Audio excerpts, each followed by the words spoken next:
Hello everyone, I am your storyteller and I'm here to help you.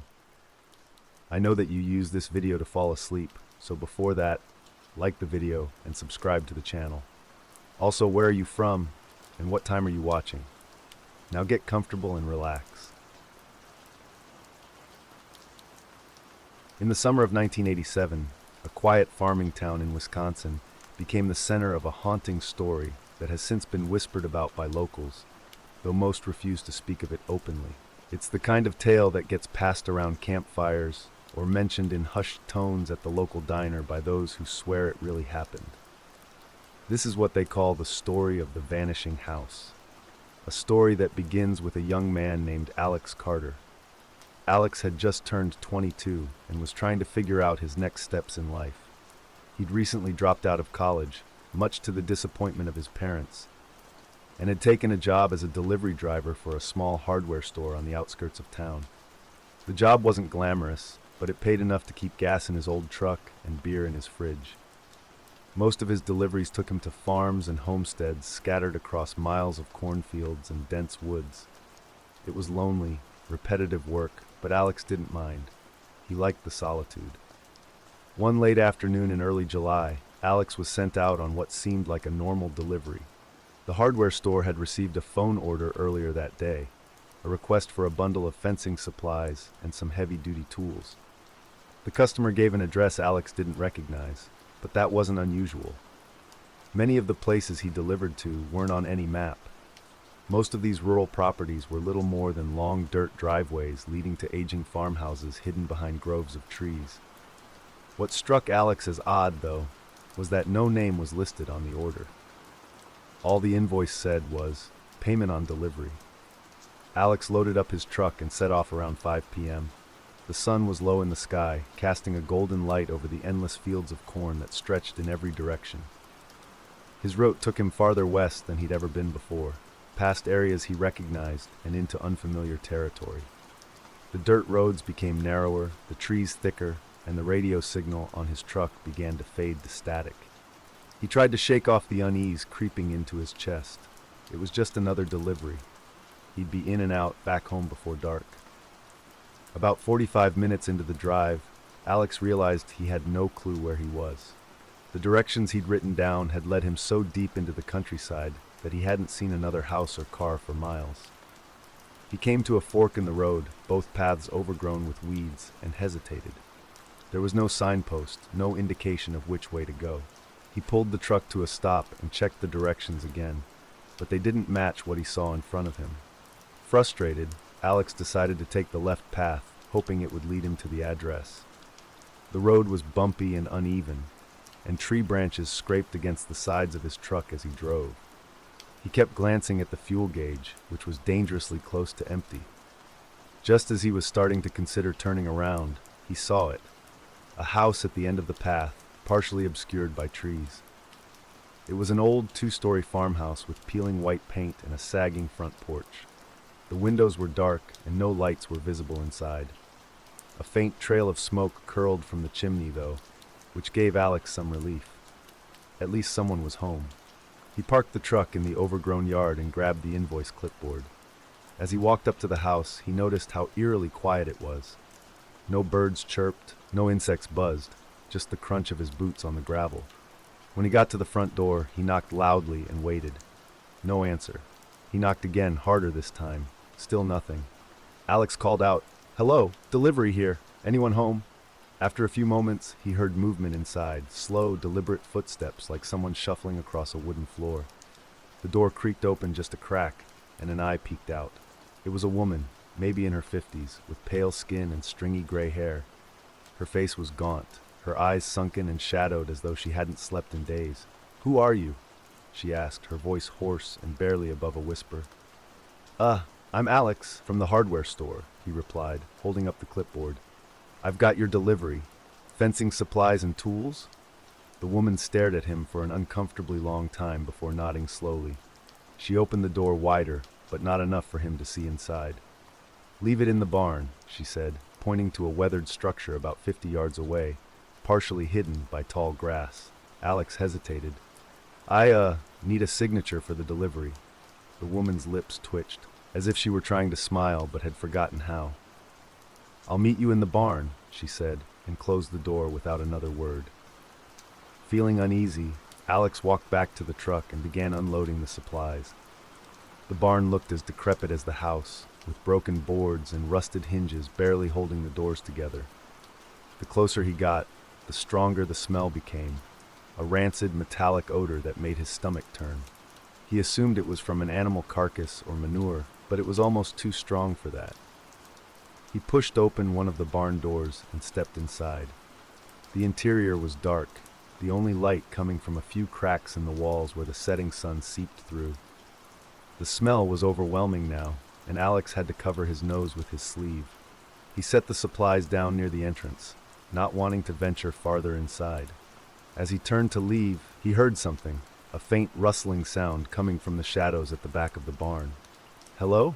he called out, his voice echoing slightly. There was no response, just more rustling, followed by a soft, wet, squelching noise. Alex's pulse quickened.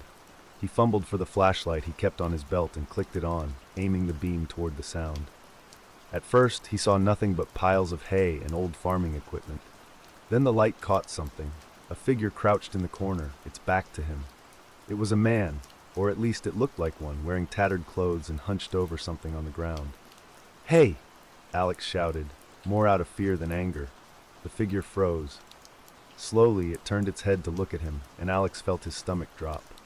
The man's face was pale and bloated, his eyes wide and unblinking, his mouth smeared with something dark.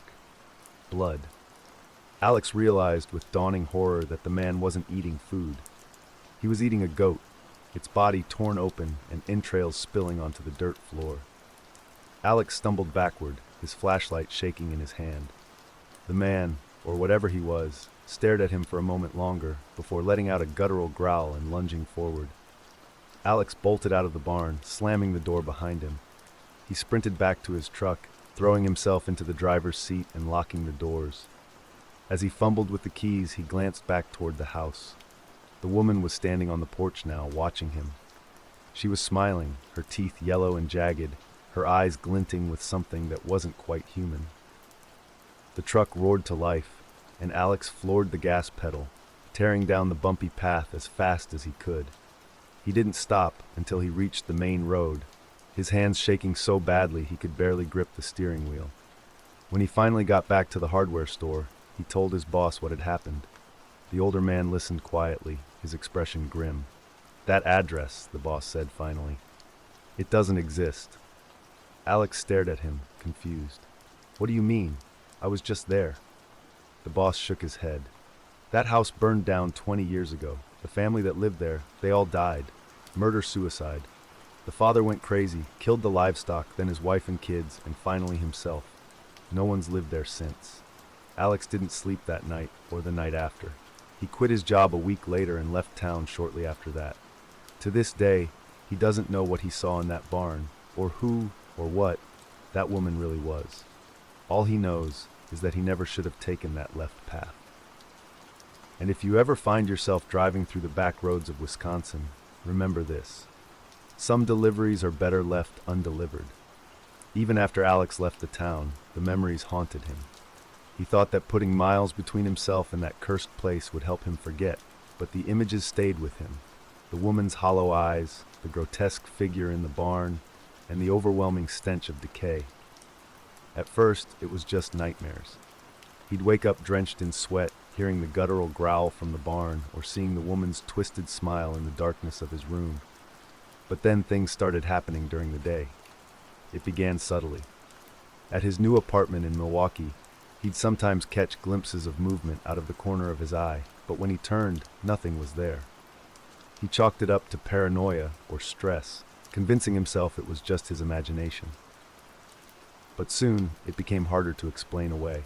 Objects would go missing, his keys, his shoes, even entire books, but they'd reappear in strange places, like the middle of the kitchen floor or on his bed. On several occasions, he swore he locked his front door, only to find it slightly ajar when he came home. One night, about a month after the delivery, Alex was sitting in his living room, flipping through channels on the TV, trying to distract himself from the unease that had become a constant presence in his life. It was late, well past midnight, and the streets outside were quiet. As he sat there, his TV suddenly cut to static. He stared at it, confused, and grabbed the remote to change the channel, but nothing happened. The screen stayed on static, the white noise filling the room. Then through the static, he thought he saw something. At first, it was just a faint shape, a shadow, maybe, but as he squinted at the screen, the shape became clearer. It was the barn. He could see it as clearly as if he were standing there again, the broken boards and weathered doors, the tall grass swaying in an invisible breeze. His heart pounded in his chest as the camera, or whatever was controlling the image, began to move, creeping toward the barn's entrance. "No," Alex muttered, shaking his head. He dropped the remote and stood up, taking a step back from the TV. "This isn't real. It's not real." The static hissed louder, almost deafening now, as the view on the screen pushed through the barn doors. The inside was just as he remembered, dark, suffocating, and reeking of death. The camera panned to the corner where he'd seen the figure crouched over the goat. It was empty now, but the blood was still there, fresh and glistening. Then, slowly, the camera began to turn as if searching for something, or someone. Alex's breath caught in his throat as the view turned toward the door, toward him. Suddenly, the TV shut off, plunging the room into silence. Alex stood frozen, his heart hammering in his chest. He didn't dare move, didn't even breathe, as he stared at the now blank screen. Then, from behind him, he heard it, a soft, wet, squelching noise, like something being dragged across the floor. He spun around, but the room was empty. Still, the noise continued, growing louder, closer. It was coming from the hallway that led to his bedroom. Slowly, trembling, Alex reached for the flashlight he kept on the coffee table. He clicked it on and pointed it toward the hall. The beam cut through the darkness, but all he saw was the empty corridor. "Hello?" he called out, his voice shaking. The noise stopped. For a moment there was complete silence. Then, from the far end of the hallway, came a voice, a hoarse whisper, barely audible but unmistakable. "Alex!" He stumbled backward, nearly dropping the flashlight. The sound of his name sent a chill down his spine. It was the woman's voice. He was sure of it. He hadn't heard it since that day, but he could never forget it. "Leave me alone!" he shouted, his voice cracking. The whisper came again, louder this time. "Alex!" He couldn't take it anymore. He bolted for the front door, yanking it open and sprinting out into the night. Barefoot, and still clutching the flashlight, he ran down the street, not stopping until he reached a gas station several blocks away. The fluorescent lights of the station felt like a sanctuary, and he collapsed onto a bench outside, gasping for breath. He didn't go back to his apartment that night. Instead, he checked into a cheap motel on the edge of town. Over the next few days, Alex tried to convince himself he was losing his mind. Maybe it had all been stress-induced paranoia. Maybe he'd imagined the voice, the sounds, even the static on the TV. But deep down, he knew that wasn't true. Something had followed him from that house, something that didn't want to let him go. A week later, Alex received a phone call from an unknown number. He almost didn't answer, but curiosity got the better of him. When he picked up, there was no greeting, just silence on the other end. "Hello?" he said, his voice wary. For a moment, there was nothing. Then, faintly, he heard it. The sound of static, the same as on his TV. His blood ran cold. He hung up immediately, but the calls kept coming. Every night, around the same time, his phone would ring. He stopped answering after the second call, but the ringing itself was enough to unnerve him. He tried blocking the number, but a new one would always appear the next night. Eventually, he stopped using his phone altogether, but the worst was yet to come. One night, Alex woke up to the sound of scratching at his motel door. It was faint at first, like the wind brushing against the wood, but it grew louder and more insistent. He sat up in bed, his heart racing, and grabbed the flashlight from the nightstand. "Who's there?" he called out. The scratching stopped. For a moment there was silence. Then slowly, the doorknob began to turn. Alex froze, unable to move or even breathe, as the door creaked open just an inch. Through the crack, he saw an eye staring at him, wide, bloodshot, and filled with malice. That was the last straw. Alex fled the motel that night and didn't stop driving until he reached Chicago. He moved into a new apartment under a fake name, changed his phone number, and cut all ties to his old life. For a while, it seemed to work. The calls stopped, the strange noises disappeared, and he finally started to feel like he was free. But then one night, he came home to find his TV on. Static filled the screen, and through it, he saw the barn again. This time, the camera wasn't moving.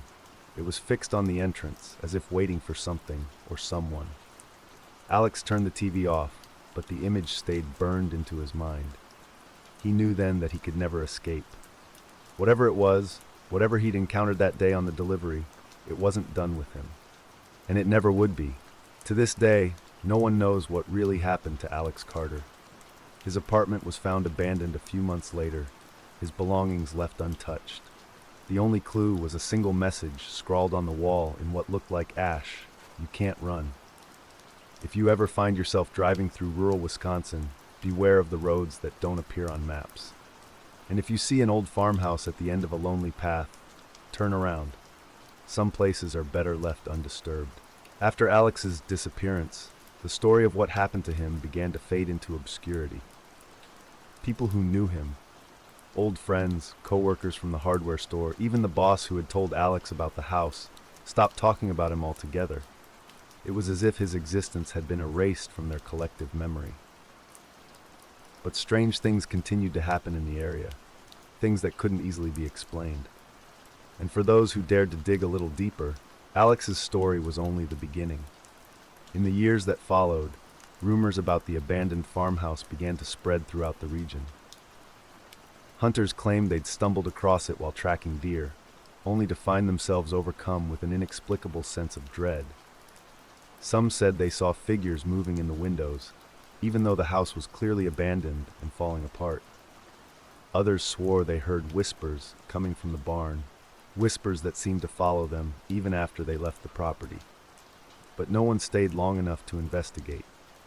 The stories always ended the same way, with the person running back to their car or truck and driving away as fast as possible. One of those stories came from a man named Jared, who worked as a land surveyor for the county. His job often took him to remote areas, charting properties and ensuring boundaries were properly marked.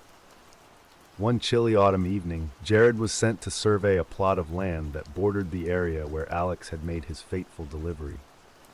It was late in the day, and the sun was already setting by the time Jared arrived.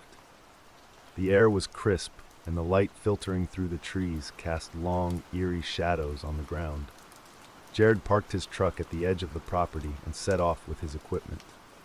He wasn't the superstitious type, but as he walked deeper into the woods, he couldn't shake the feeling that he was being watched. The forest was unusually quiet, the kind of quiet that makes your skin crawl. No birds, no rustling leaves, just the sound of his own footsteps crunching on the fallen leaves. About 30 minutes into his work, Jared came across something odd.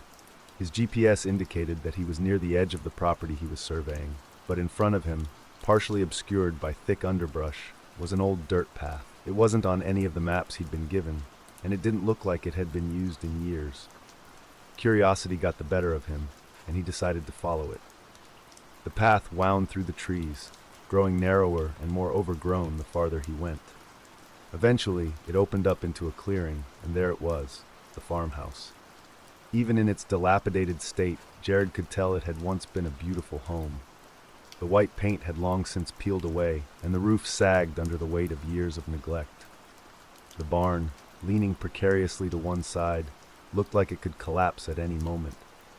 Jared didn't know why, but the sight of the place sent a chill down his spine. He told himself he was just being silly, that it was just an abandoned house like any other. But as he stood there, staring at it, he felt an overwhelming urge to leave.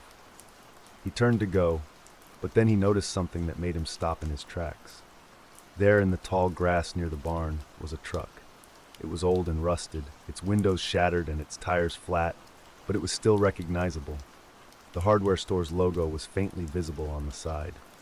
Jared's stomach dropped. He'd grown up in the area and remembered hearing whispers about Alex Carter, the young delivery driver who disappeared years ago. He'd always assumed it was just a story, something people made up to scare each other. But seeing the truck made it real. Alex had been here, and if the truck was still here, maybe Alex was too. Against his better judgment, Jared decided to take a closer look.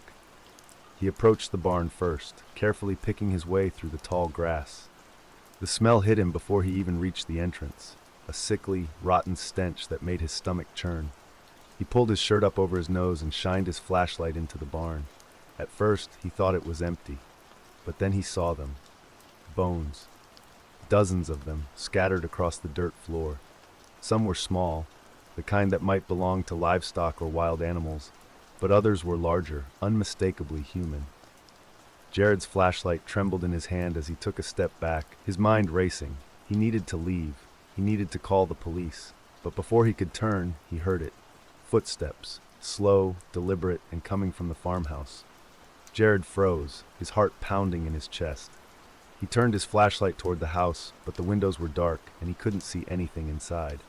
The footsteps grew louder, echoing across the clearing. Then, just as suddenly as they'd started, they stopped. "Hello?" Jared called out, his voice shaking. "Is someone there?" For a moment there was silence. Then, from the darkness of the house, a voice answered. It was soft and raspy, like someone who hadn't spoken in years. "Help me." Jared felt a surge of panic. The voice sounded desperate, almost childlike, but there was something off about it, something that made his skin crawl. He took a step toward the house, his instincts screaming at him to turn around and run, but his curiosity, and maybe guilt, kept him rooted in place. "Who's there?" he called out. The voice came again, louder this time. "Please, help me." Jared's flashlight flickered, and for a split second, he thought he saw movement in one of the windows. He took another step forward, his boots crunching on the gravel. But as he reached the porch, his flashlight flickered again and went out completely, plunging him into darkness. Panic set in. Jared fumbled with the flashlight, smacking it against his palm, but it wouldn't turn back on. The air around him felt heavy, oppressive, and he could swear he heard breathing, deep, ragged breaths coming from somewhere close by. Then, from behind him, came a sound that made his blood run cold. It was the same wet, squelching noise Alex had heard all those years ago, the sound of something being dragged across the ground. Jared turned and ran. He didn't care about his equipment or the survey. He didn't care about the voice or the bones in the barn. All he cared about was getting as far away from that place as possible. He sprinted back down the dirt path, his lungs burning and his legs aching, but he didn't stop until he reached his truck. When he finally made it back to town, Jared went straight to the police. He told them everything, about the farmhouse, the barn, the bones, and the voice. At first, they didn't believe him, but when he mentioned the truck with the hardware store logo, they agreed to investigate. A team was sent out the next day, but when they arrived at the location Jared had described, there was nothing there. No house, no barn, no truck, just an empty clearing surrounded by trees. The dirt path Jared had followed was overgrown, almost impossible to find. The police wrote it off as a prank or a case of mistaken identity, but Jared knew what he'd seen, and he wasn't the only one. Over the years, more people came forward with similar stories. A hunter who found himself lost in the woods, only to stumble across the farmhouse. A group of teenagers who dared each other to spend the night there and were never seen again. A hiker who heard whispers calling his name and felt something watching him from the trees. Each story was different, but they all ended the same way, with the person fleeing in terror, unable to shake the feeling that whatever was at that farmhouse wanted them to stay. No one knows what really happened to Alex Carter, or to the family that lived in the house before him. But one thing is certain, the farmhouse is still out there, waiting. And if you're unlucky enough to find it, you might never leave. The farmhouse became a legend in the surrounding counties, but not the kind anyone liked to talk about openly. It was the type of story shared late at night, whispered among friends when the roads were empty and the woods seemed to press in against the edges of town. Local law enforcement, tired of chasing ghost stories, stopped responding to reports about strange happenings in the area. They dismissed the tales as urban legends, nothing more than overactive imaginations fueled by the isolation of rural life. But those who encountered the farmhouse, or whatever it was, knew better. One of those people was Erin, a freelance journalist who had grown up in the region but moved away to the city for college. She had always been fascinated by local folklore, and the story of the farmhouse had haunted her ever since she first heard it as a teenager. As an adult, Erin made a career out of investigating strange and unexplained phenomena, writing articles for niche magazines and online blogs. She'd covered everything from haunted hotels to UFO sightings, but nothing had ever drawn her in like the tale of the vanishing farmhouse. In the fall of 2016, Erin decided to return to her hometown and do what no one else had dared: find the farmhouse and uncover the truth. She spent weeks researching the story, interviewing locals who claimed to have had encounters with the property. Most were reluctant to talk, their eyes darting nervously as they recounted their experiences. But a few shared chilling details that lined up too perfectly to be mere coincidence. The voice calling for help, the overwhelming stench of decay, the strange figures in the windows, and always the sense of being watched. One name kept coming up during her interviews: Alex Carter. Even decades after his disappearance, his story was still fresh in the minds of those who had known him. Erin managed to track down Alex's younger sister, Rachel, who was living in a small town about an hour away. Rachel was hesitant to speak at first, but eventually she agreed to meet Erin at a diner on the edge of town. "He was never the same after that delivery," Rachel said, stirring her coffee absently. Her eyes were tired, her face lined with worry. "When he came back that day, he was different, jumpy, like he was always looking over his shoulder." Erin leaned forward. "Did he ever tell you what happened?" Rachel hesitated, her fingers tightening around the mug. "Not everything, just bits and pieces. He said he saw something in the barn, something that wasn't human. And he said there was a woman in the house, but she wasn't right either. He wouldn't say much more than that. He was too scared." "What about after he disappeared?" Erin asked. "Did you ever hear from him again?" Rachel shook her head, her voice trembling. "No, but sometimes I'd get these phone calls. There'd be no one on the other end, just static. It went on for years. I always thought it was him, trying to reach out, but..." She trailed off, her eyes glistening with tears. "I don't know, maybe it was just my imagination." Erin left the diner with a strange mix of excitement and dread. The more she learned about the farmhouse, the more convinced she became that there was something real, something dangerous, lurking in the woods. But she also knew she couldn't turn back. This was the kind of story that could define her career, the kind of story that people would talk about for years. She had to see it for herself. A week later, Erin set out for the area where the farmhouse was rumored to be. Armed with a map, a compass, and a GPS device, she planned to document everything she encountered, no matter how small. She brought a camera, a voice recorder, and enough supplies to last her 2 days in the woods. She also brought a small knife, just in case. She didn't believe in ghosts, but something about this story made her feel uneasy. The first day passed uneventfully. Erin spent hours trudging through the forest, following old dirt paths and overgrown trails. She found nothing but trees and the occasional rusted piece of farm equipment, long abandoned and half buried in the underbrush. As the sun began to set, she pitched her tent in a small clearing and built a fire. The air was crisp, and the woods were eerily quiet, but she told herself it was just her imagination. She was used to being alone in unfamiliar places. This was no different. But as the night wore on, Erin began to feel uneasy. The silence of the woods was oppressive, as though the trees were holding their breath. Every so often, she thought she heard faint whispers, just at the edge of her hearing, but when she strained to listen, there was nothing. Around midnight, she heard something else. Footsteps, slow and deliberate, circling her campsite. "Hello," she called out, her voice steady despite the fear creeping into her chest. "Is someone there?" The footsteps stopped. For a moment there was silence. Then, from the darkness came a voice, a soft, hoarse whisper. "Help me." Erin's blood ran cold.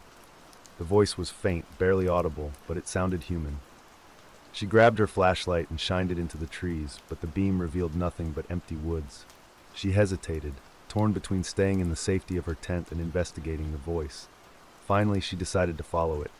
If someone really was out there, they might need help. She moved cautiously, the flashlight trembling in her hand as she scanned the trees. The voice came again, closer this time. "Help me." It sounded weak, as though whoever was speaking was on the verge of collapse.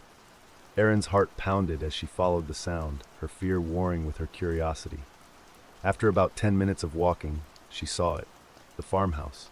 It looked exactly as people had described, weathered and crumbling, with a sagging roof and boarded-up windows.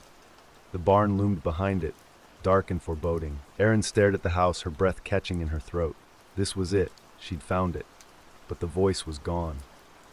She stood there for what felt like an eternity, debating whether to go inside. Part of her wanted to turn around and run, to leave this place and never look back. But the other part, the journalist, the seeker of truths, refused to back down. Summoning her courage, Erin approached the house. The front door was slightly ajar, creaking softly as the wind pushed it back and forth. She stepped inside, her flashlight cutting through the darkness. The air was thick with the stench of rot, and the floorboards groaned under her weight. The interior was in shambles, broken furniture, peeling wallpaper, and debris scattered across the floor. But it was the silence that unnerved her the most. It was absolute, as though the house itself were holding its breath. Then she heard it, a soft, wet squelching noise coming from the direction of the barn. Erin's flashlight flickered, and for a moment she thought she saw movement in the shadows. Her instincts screamed at her to leave, but she couldn't. Not yet. She had to know what was in the barn. As she stepped outside and approached the barn doors, the smell grew stronger, sickly sweet and metallic. She pushed the doors open, the hinges screeching in protest, and stepped inside. Her flashlight illuminated the interior, and her stomach churned at what she saw. The floor was littered with bones, twisted and broken, some still streaked with dried blood. In the center of the barn was a figure crouched over something, its back to her.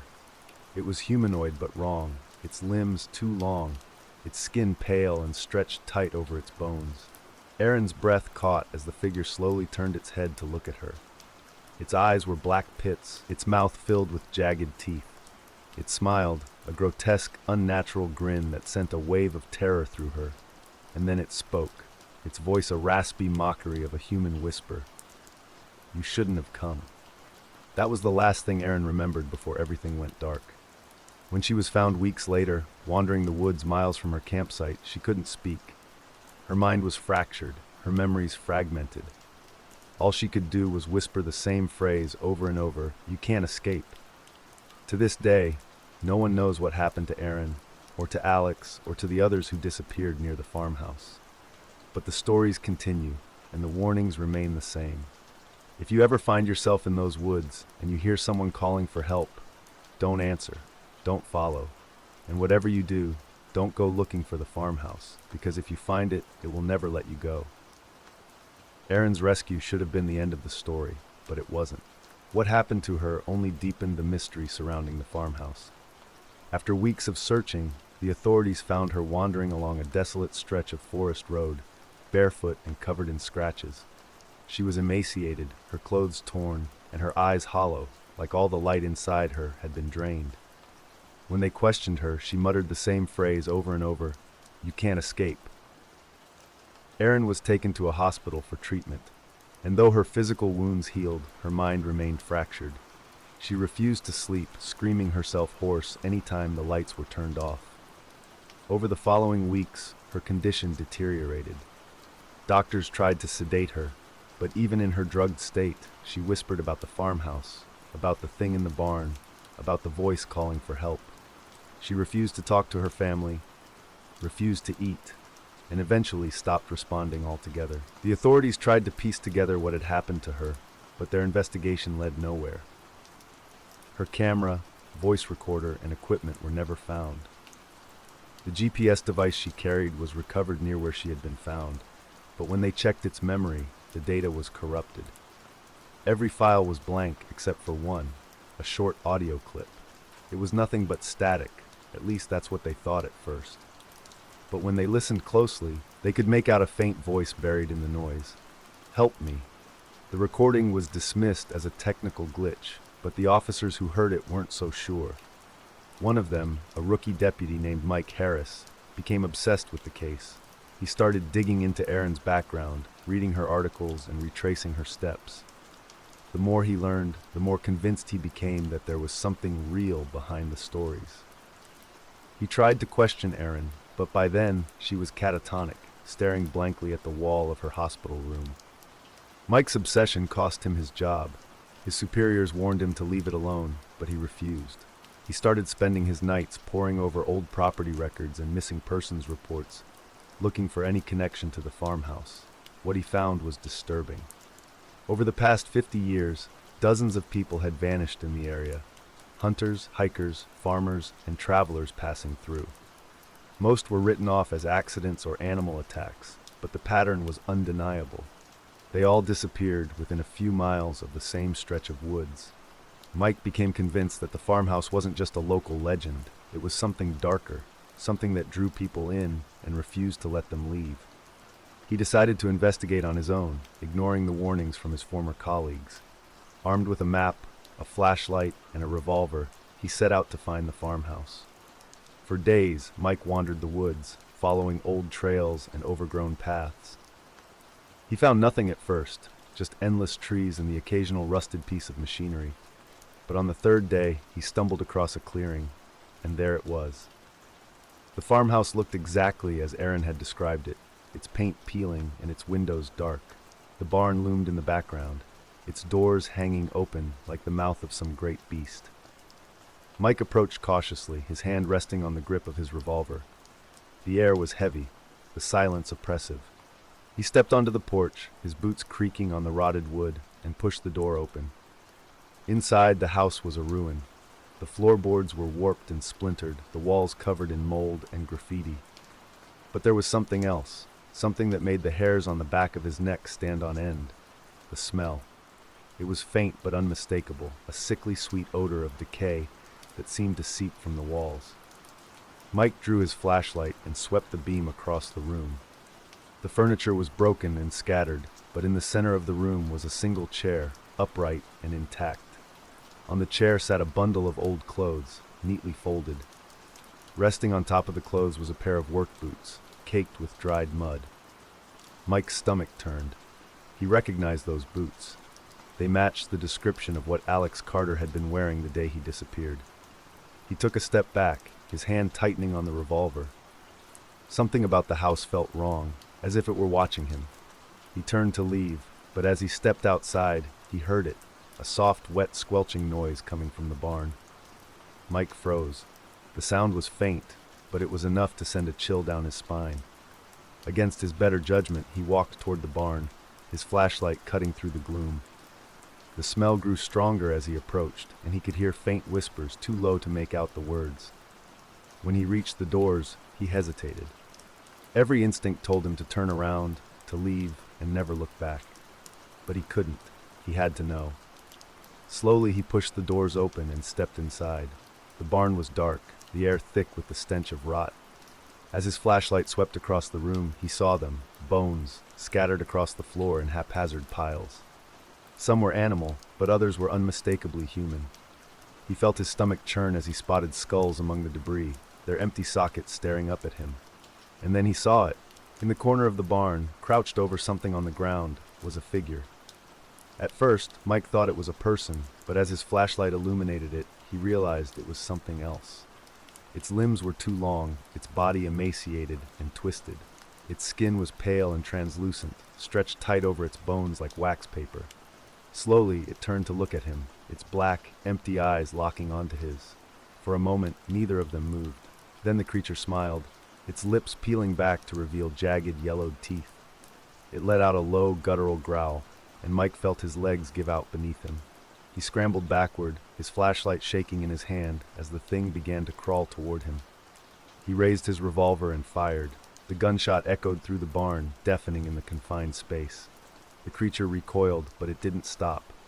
Mike fired again and again until the chamber was empty.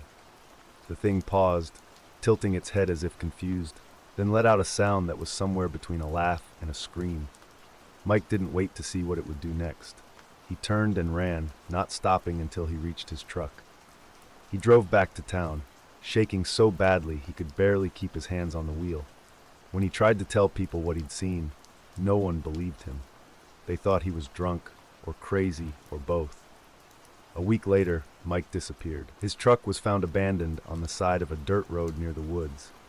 Inside was a single note, scrawled in shaky handwriting, "It won't let me go." To this day, the farmhouse remains a mystery. Some say it's a curse, a remnant of some evil that took root in the land long ago. Others believe it's not a place at all, but something alive, something that moves and hides, waiting for its next victim.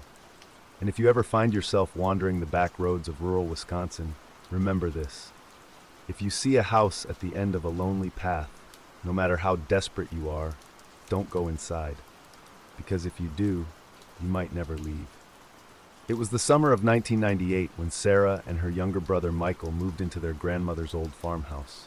Their grandmother had passed away earlier that year, and since neither Sarah nor Michael could afford rent in the city anymore, the house seemed like the perfect solution. It was a modest home, tucked deep in the woods of rural Pennsylvania, with creaky wooden floors, peeling wallpaper, and a faint scent of lavender that lingered in the air, a reminder of their grandmother's presence. The house had been empty for months, but it still felt alive. The first night, as Sarah unpacked in her room, she could feel the weight of the silence pressing down on her. It wasn't just that the house was quiet. It was the kind of silence that felt intentional, as though something unseen was listening. The woods outside were dense and dark, and when she looked out the window, she couldn't shake the feeling that the trees were watching her. Michael, being only 14, was more concerned with finding the best spot in the house to set up his video games. They laughed about how old and out of date everything was. The rotary phone on the wall, the tube TV in the living room, and the creaky rocking chair that sat by the window. But by the second night, the laughter faded. It started with small things. Sarah was in the kitchen washing dishes when she heard footsteps upstairs. Heavy, deliberate footsteps. Michael was outside in the yard, kicking a soccer ball around, so she knew it wasn't him. She stood still, her hands wet and soapy, listening. The footsteps moved slowly, crossing from one side of the house to the other. She called out, "Hello?" but there was no answer. Grabbing a knife from the counter, she crept upstairs, her heart pounding in her chest. The upstairs hallway was dark, the light bulb overhead flickering faintly.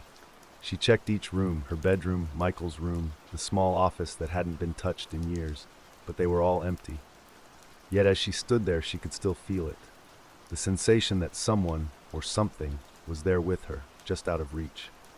She hurried back downstairs, locking the door behind her. That night, Sarah woke to the sound of whispering. Faint, almost imperceptible, but definitely there. She sat up in bed, straining to hear. The whispers seemed to be coming from the hallway, just outside her room. She held her breath, her skin prickling. Slowly, she got up and opened the door. The hallway was empty. But as she stood there, she realized the whispers were now coming from Michael's room. She rushed inside, flipping on the light. Michael was fast asleep, his headphones still on from playing video games. The whispers stopped the moment she entered. She shook him awake, but he groggily waved her off, annoyed. "It's nothing," he mumbled. "You're just hearing stuff." Sarah wanted to believe him, but the unease in her chest wouldn't go away. The next day, Sarah decided to explore the house more thoroughly. She started in the attic, a place she had avoided since they moved in.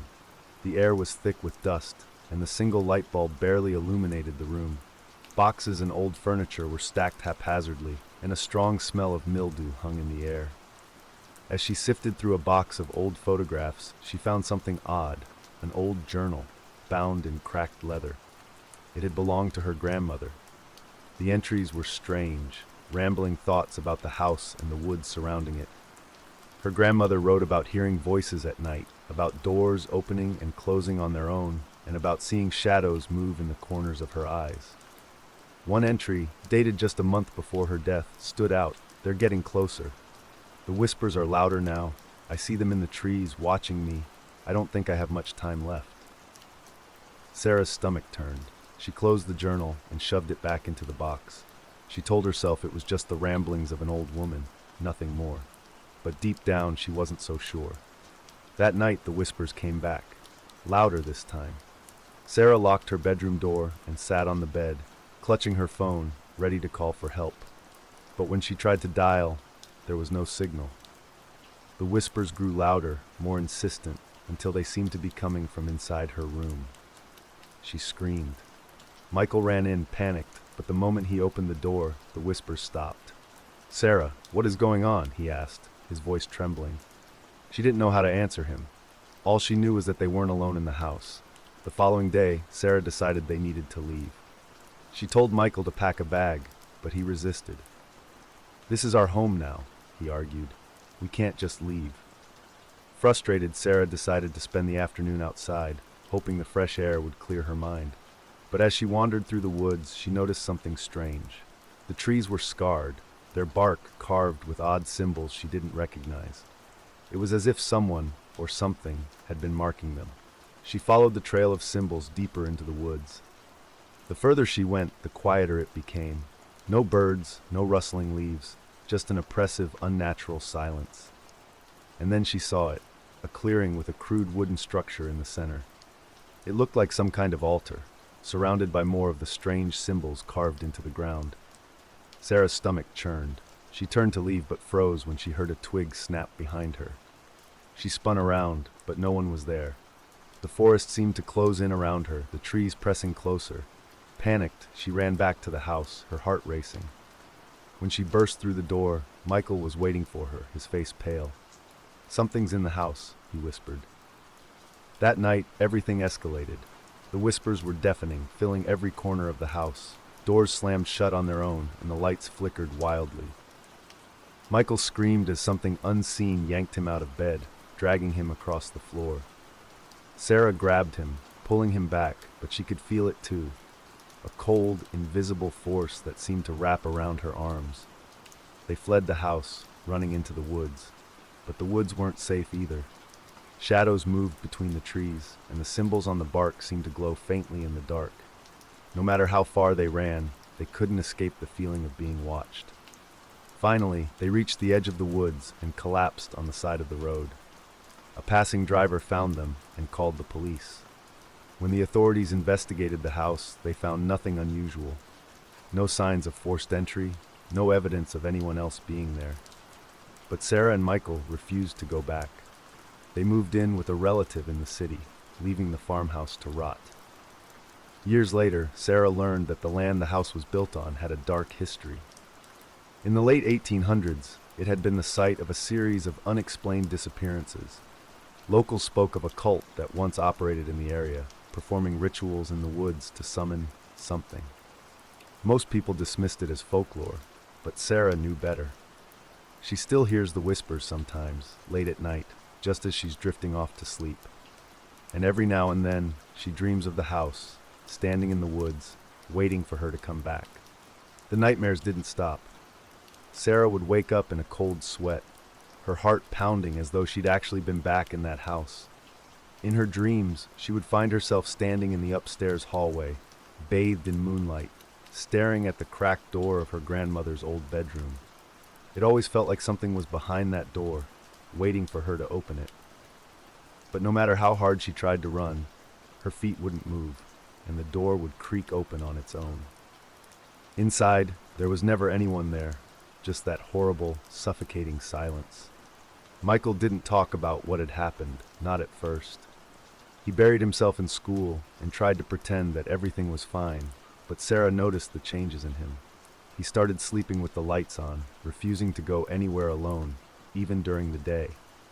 Once, Sarah caught him staring out the window of their aunt's house, his face pale and drawn.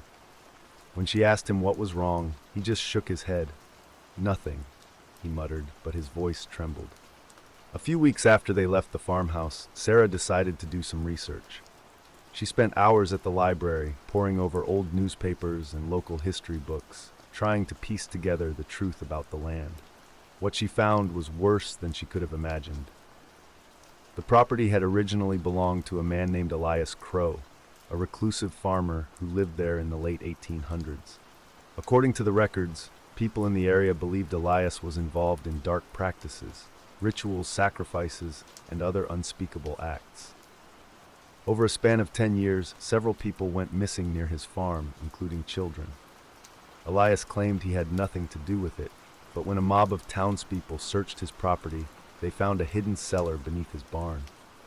Inside were strange carvings on the walls, animal bones arranged in intricate patterns, and something far worse, a small wooden altar stained with blood. Elias was arrested but died in jail before he could stand trial. After his death, the disappearances stopped, but the locals claimed the land was cursed. No one wanted to live there, and the property remained abandoned for decades, until Sarah's grandfather bought it in the 1950s. Her grandmother had always hated the house, but her grandfather insisted on staying.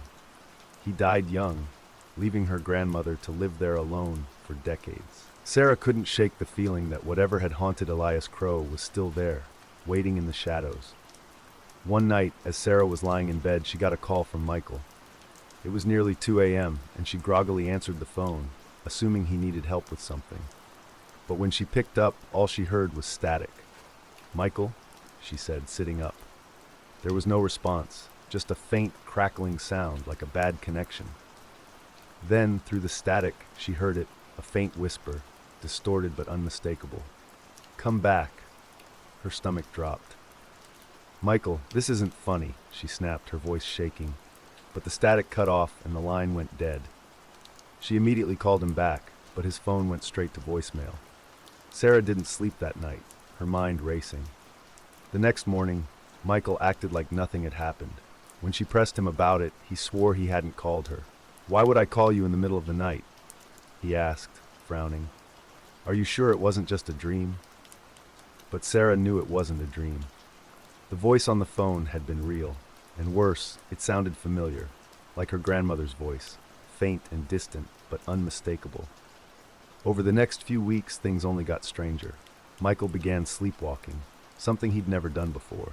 Sarah would wake up to find him standing in the hallway, staring at the front door as though he were about to leave. When she tried to wake him, he would mutter things under his breath, disjointed phrases that made no sense. "They're in the trees," he said one night, his eyes half closed. "They're waiting." Sarah started to worry that whatever had been in the house hadn't stayed there, it had followed them. She tried to convince herself she was imagining things, but the signs were everywhere. Lights flickering, cold drafts that came out of nowhere, and always the whispers. She heard them in the dead of night, faint but persistent, like they were just outside her window, calling her back to the farmhouse. One evening, Sarah came home from work to find Michael sitting on the floor of his bedroom, staring at an old photograph. It was one of their grandmother, taken years ago in front of the farmhouse. She was smiling, but there was something off about the picture. In the background, just barely visible in the shadows of the trees, was a figure.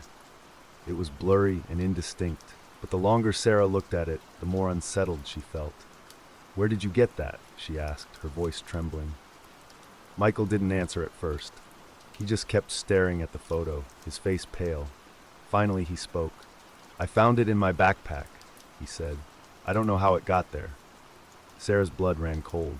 She had packed that backpack herself when they left the farmhouse. There was no way the photo could have been inside. That night, Michael disappeared. Sarah woke up around 3 a.m. to find his bed empty, his window wide open. Panicked, she called the police, but there was no sign of him anywhere. She searched the woods near their aunt's house, calling his name, but all she found were more of those strange symbols carved into the trees. When the police finally located him the next day, he was miles away, wandering along a deserted road near the farmhouse. He had no memory of how he got there. "I just woke up," he said, his voice trembling. "I was in the woods, and I couldn't find my way out." Sarah knew they couldn't stay with their aunt anymore. Whatever was happening to them, it wasn't going to stop. Desperate, she reached out to a local historian who specialized in paranormal phenomena. The woman, an older lady named Margaret, listened intently as Sarah recounted everything, the whispers, the symbols, the photo, and Michael's disappearance. When Sarah finished, Margaret leaned back in her chair, her expression grim. "You need to burn it," Margaret said. "The house, the land, everything. Whatever's attached to that place, it's feeding off of you and your brother. It won't stop until you sever the connection." Sarah hesitated. The house was all they had left of their grandmother, but she couldn't deny that Margaret was right. The farmhouse was a beacon for something dark, something that wouldn't rest until it had them. The next weekend, Sarah and Michael returned to the farmhouse one last time. Armed with gasoline and matches, they worked quickly, dousing the old wooden walls and floors. As the fire consumed the house, Sarah thought she heard something, a faint scream carried on the wind. She told herself it was just her imagination, but deep down, she wasn't so sure. They left the farmhouse behind, watching the flames lick the sky, and for a while, things seemed to return to normal. The whispers stopped, the nightmares faded, and they finally began to feel safe again. But late one night, months later, Sarah woke to the sound of static. Her phone was ringing. She picked it up with shaking hands, her heart pounding. Through the crackling, she heard it again. "Come back." The line went dead.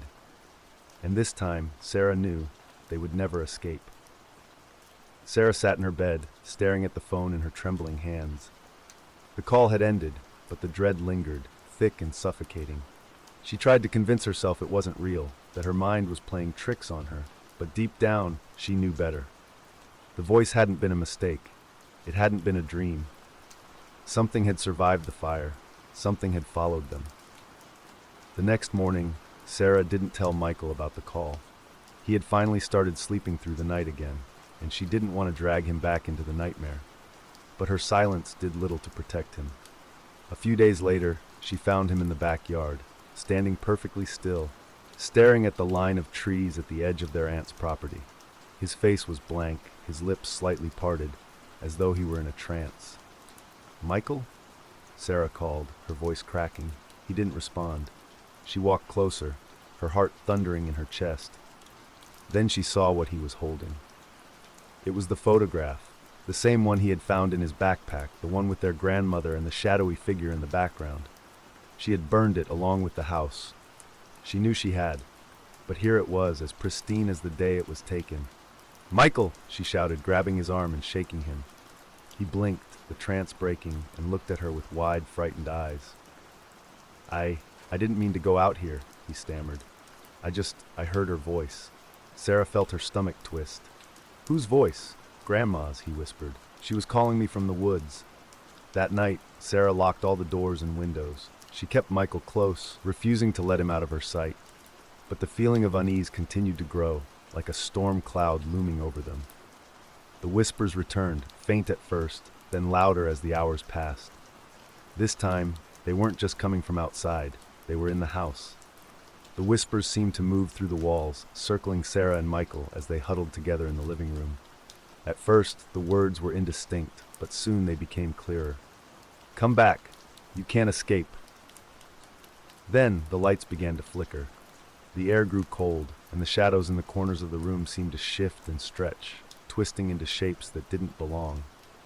Michael clung to Sarah, his face buried in her shoulder, but she could feel him shaking. "What do you want?" Sarah screamed, her voice echoing through the house. The whispers stopped. For a moment, there was nothing but silence. Then the lights went out completely, plunging the room into darkness. Sarah fumbled for her phone, turning on the flashlight, but the beam of light only seemed to illuminate the oppressive blackness around them. And then they saw it. In the corner of the room, just beyond the reach of the light, was a figure. It was tall and thin, its body impossibly elongated, its limbs too long to be human. Its face, or what should have been its face, was a void, a swirling mass of darkness that seemed to suck the light from the room. It didn't move, but its presence was overwhelming, filling the air with a suffocating sense of dread. Michael whimpered, clinging to Sarah as she backed away, her flashlight shaking in her hand. The figure didn't follow them, but its gaze, if it even had eyes, seemed to pierce through them, rooting them in place. Then, without warning, the figure dissolved into the shadows, disappearing as suddenly as it had appeared. The lights flickered back on, and the whispers stopped. But Sarah knew this wasn't over. They couldn't stay in the house anymore. She packed their bags that night, throwing everything into the back of her car. By dawn, they were on the road, driving with no destination in mind. Sarah just wanted to get as far away from the woods, from the farmhouse, from everything as she could. But no matter how far they went, the feeling of being watched never left. At every rest stop, every gas station, Sarah would catch glimpses of shadows that didn't belong, flickering just out of the corner of her eye. Michael refused to sleep, terrified that he would wake up somewhere he didn't recognize. "I don't think it's the house," Michael said one night, his voice barely above a whisper. They were staying in a motel on the outskirts of a small town, both of them too exhausted to keep driving. "I think it's us. It's attached to us." Sarah didn't want to believe him, but he was right.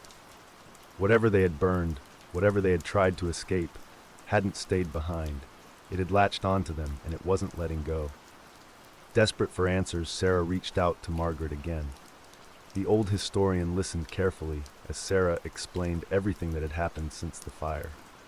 When Sarah finished, there was a long pause on the other end of the line. "I was afraid of this," Margaret said finally. "Burning the house wasn't enough. Whatever was there wasn't tied to the building, it was tied to the land, and now it's tied to you." "What do we do?"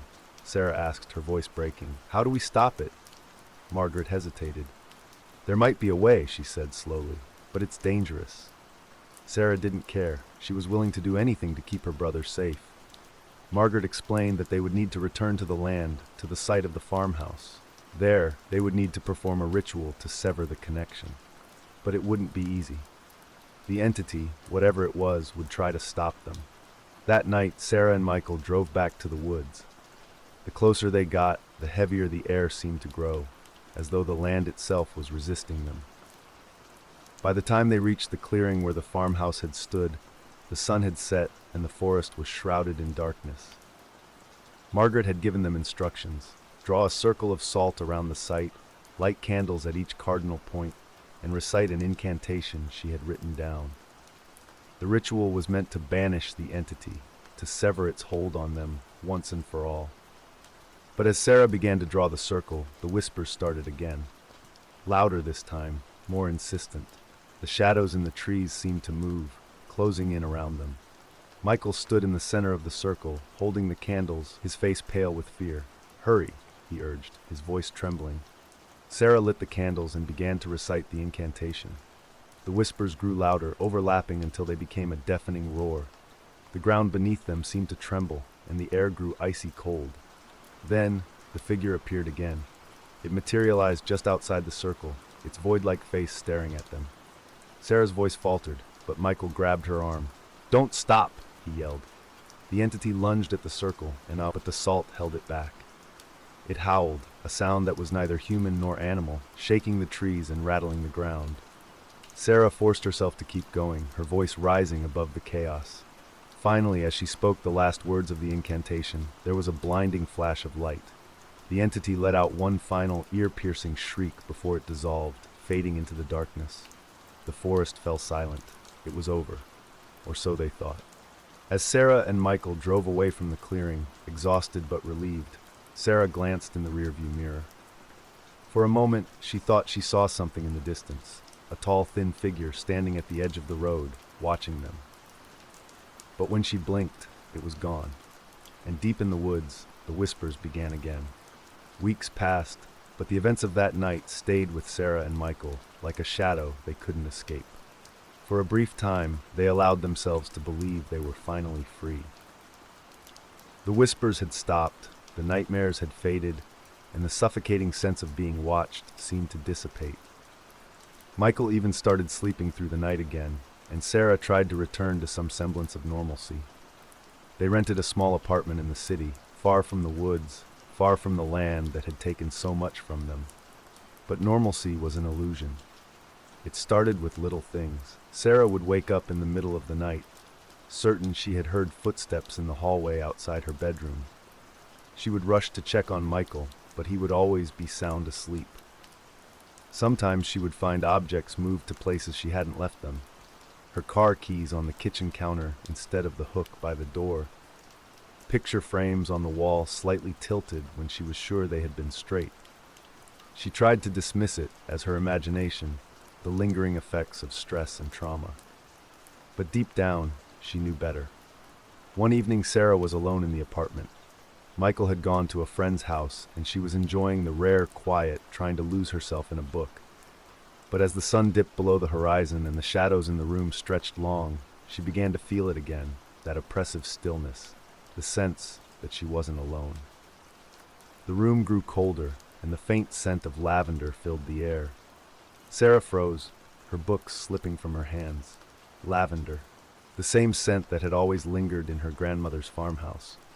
Her heart pounding, Sarah stood and walked to the window, peering out into the darkened street below. Nothing seemed out of place, but when she turned back to the room, she saw it, a single handprint on the fogged glass of the mirror in the hallway. It was large, far too large to belong to her or Michael, and the fingers were impossibly long. Her breath caught in her throat. She hadn't heard anyone come in. The door was locked, the windows were shut, and yet the handprint was there, its smudged outline staring back at her like a taunt. Sarah grabbed her phone and called Michael, her hands trembling so badly she could barely hold it. He picked up on the second ring. "Michael," she said, her voice shaking, "are you on your way home?" "Not yet," he replied. "We're still watching a movie. Are you okay?" Sarah hesitated. She didn't want to scare him, but she couldn't ignore the growing sense of dread. "I'm fine," she lied. "Just hurry back, okay?" She hung up and stood frozen in the middle of the room, her eyes darting to every shadow, every corner. The lavender scent was stronger now, almost overpowering. And then she heard it, a faint scraping sound coming from the hallway. Slowly Sarah walked toward the noise, her heart pounding so loudly she thought it might burst. The hallway was dark, the light bulb overhead flickering weakly. The scraping was coming from the far end, near Michael's room. "Hello," she called, her voice trembling. The sound stopped. She stood there, her breath shallow, her fingers gripping the edge of the wall. She wanted to run, to get out of the apartment, but her feet refused to move. Then, from the corner of her eye, she saw it. A shadow, impossibly tall, flickering at the edge of the hallway. It was there for only a moment, but it was enough. Sarah stumbled backward, her mind screaming at her to run. But before she could move, the overhead light went out. The hallway was plunged into darkness. She fumbled for the light switch, her hands shaking, but it didn't work. The bulb had blown. In the silence, she could hear her own ragged breathing, the pounding of her heart, and then, softly, faintly, the whispers began again. "Come back." The voice was low and distorted, echoing as if it were coming from the walls themselves. Sarah backed away, tears streaming down her face, trying desperately to find the courage to move.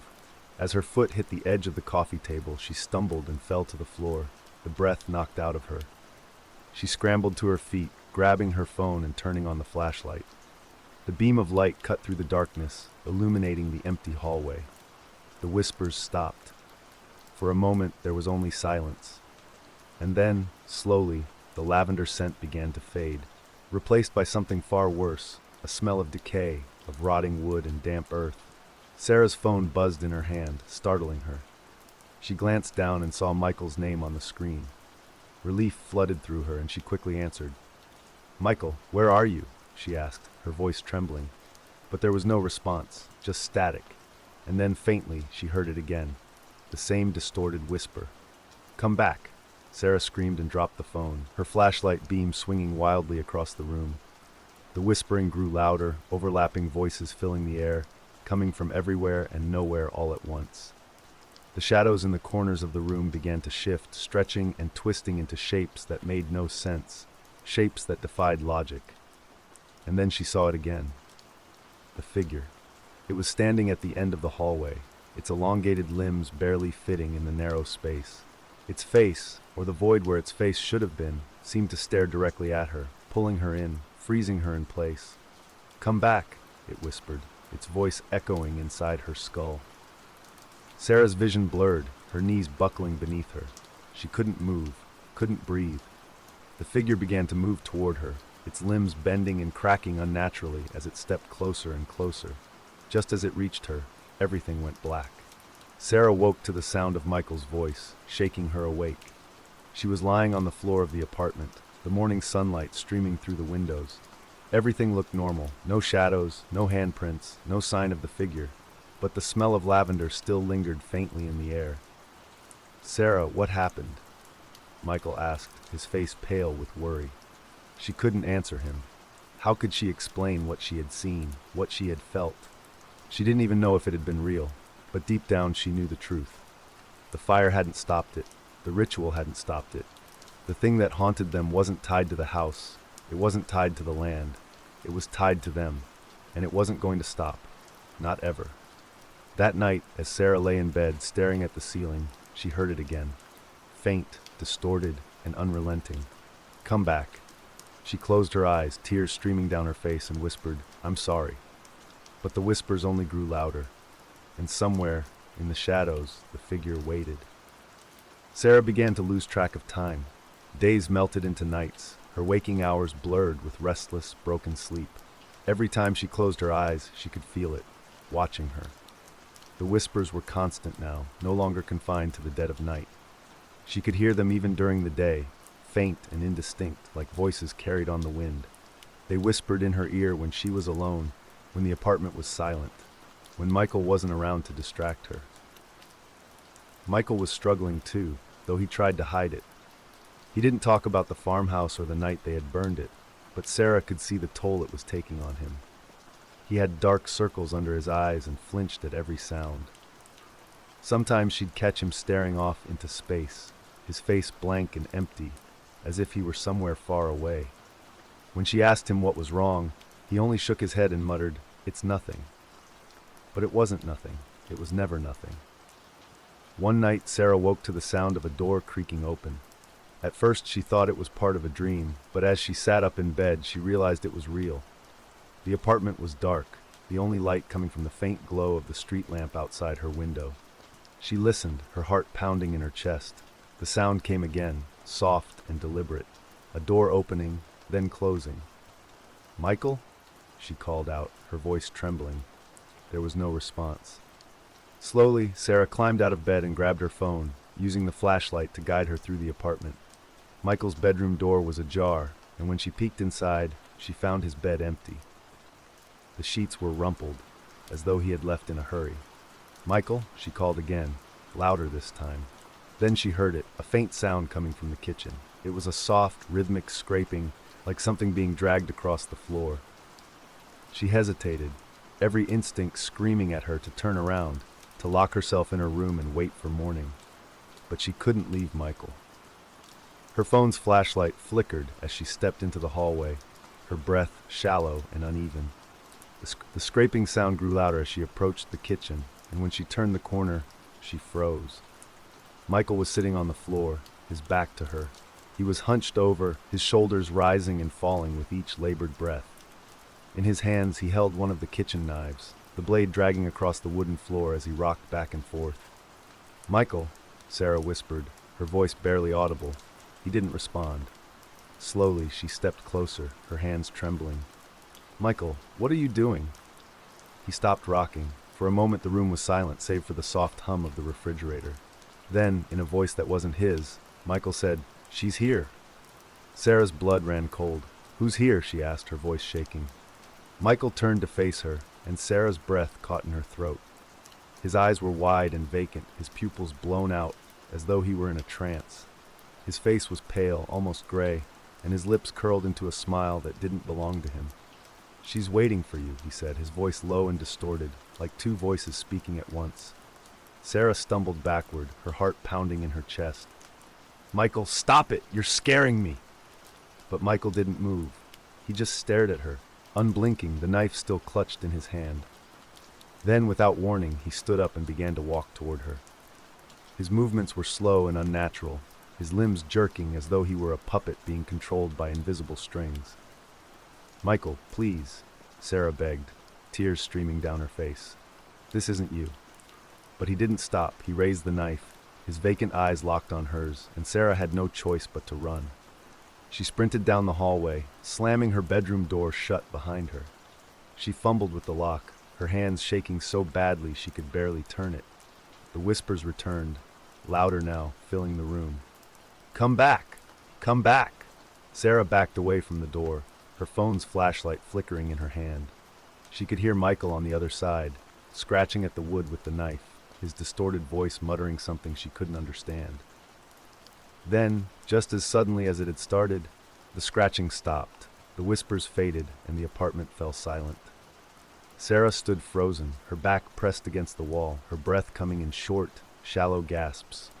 Minutes passed, then hours. Finally, as the first light of dawn crept through the window, Sarah unlocked the door and stepped into the hallway. The apartment was empty. Michael was gone. Sarah called the police, but they were no help. They searched the apartment, the surrounding streets, and even the nearby parks, but there was no sign of Michael. It was as if he had vanished into thin air. Sarah knew better. He hadn't disappeared. It had taken him. Over the next few days, Sarah's world began to unravel. The whispers grew louder, more insistent, following her everywhere she went. The shadows in the corners of her vision seemed to move, twisting and stretching into shapes that made her stomach churn.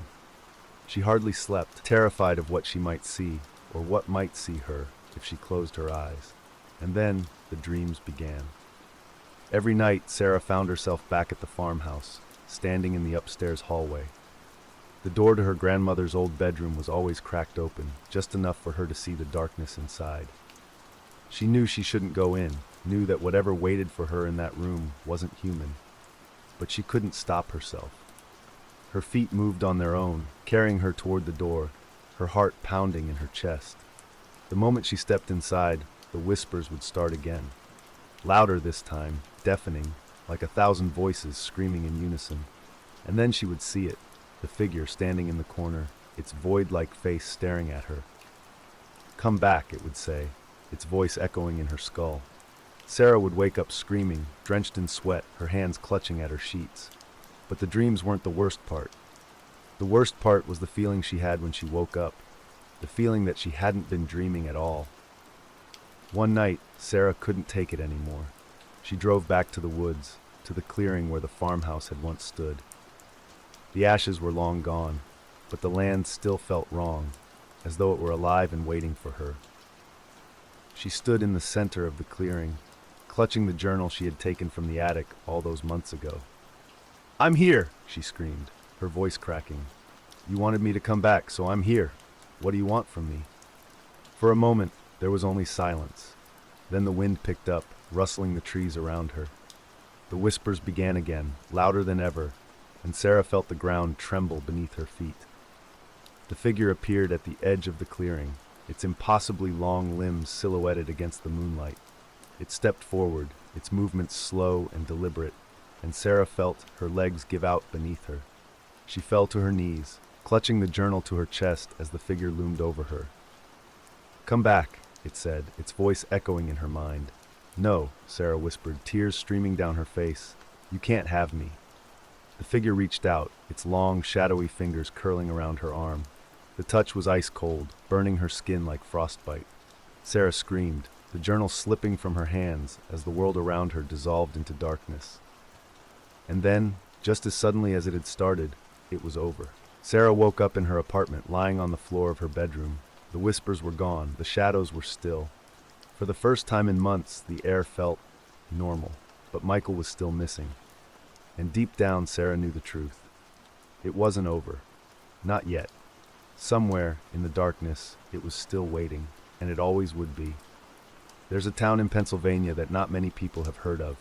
It's small, tucked away in the woods, with winding roads that seem to lead nowhere until suddenly, you're there.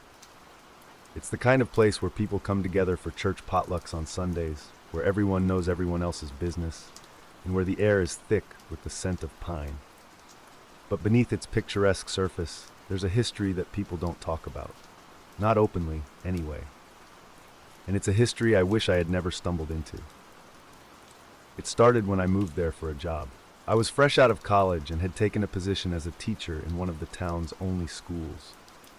The pay wasn't great, but the cost of living was low, and I thought a quiet, rural life might be good for me. I found a small house to rent on the outskirts of town, surrounded by trees and far enough from the main road that I could hear nothing but the sounds of the forest at night. It was peaceful, at least at first. The locals were friendly, but there was an oddness to them that I couldn't quite put my finger on. They'd smile and wave, but their eyes always seemed to be searching, as if they were looking for something just behind you. Conversations felt superficial. If I asked too many questions about the town's history or its quirks, people would clam up, change the subject, or excuse themselves entirely. It was unsettling, but I chalked it up to small-town insularity. I was an outsider, after all. The first strange thing happened about 2 weeks after I moved in. It was late at night, and I was grading papers in my living room. The only light came from a lamp on the desk, and outside, the world was pitch black. My house didn't have curtains yet. I hadn't gotten around to buying them, so the windows were just open portals to the darkness. I was focused on my work when I felt it, a presence. It wasn't a noise or a shadow, it was just a feeling. Like someone was standing right outside the window watching me. I froze, my pen hovering over the paper, and strained my ears.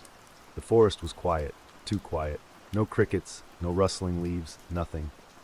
My heart started to race, and I forced myself to stand and turn toward the window. I couldn't see anything, just darkness. But the feeling didn't go away. It clung to me, heavy and oppressive, until I finally turned off the light and went to bed, trying to convince myself it was just my imagination. The next morning, I found footprints outside my window.